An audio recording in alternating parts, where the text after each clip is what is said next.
The great conflict of the ages is about to intensify. But remember the words of Jesus. In me ye might have peace. In the world you shall have tribulation. But be of good cheer. I have overcome the world.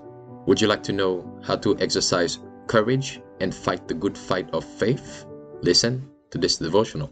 Conflict and Courage, a daily devotional by Ellen G. White. Sins that scar. For the commandment is a lamp, and the law is light, and reproofs of instruction are the way of life, to keep thee from the evil woman, from the flattery of the tongue of a strange woman. Proverbs 6, verse 23 and 24. The crime that brought the judgments of God upon Israel was that of licentiousness. The forwardness of women to entrap souls did not end at Baal Peor, notwithstanding the punishment that followed the sinners in Israel. The same crime was repeated many times. Satan was most active in seeking to make Israel's overthrow complete. Balak, by the advice of Balaam, laid the snare.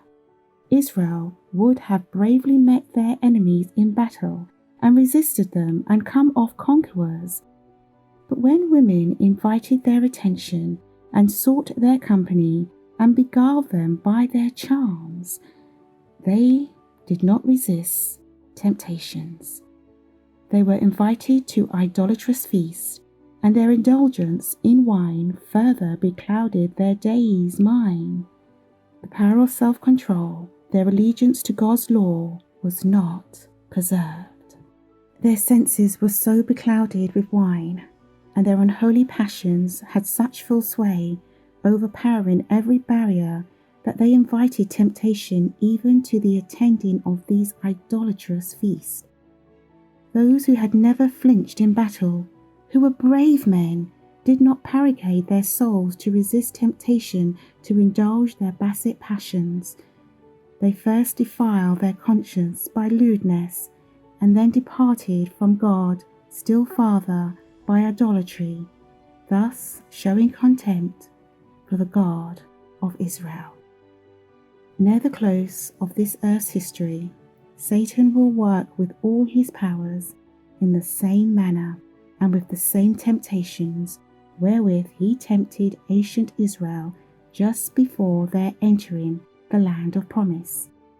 He will lay snares for those who claim to keep the commandments of God and who are almost on the borders of the heavenly Canaan. He will use his powers to their utmost in order to entrap souls and to take God's professed people upon their weakest points.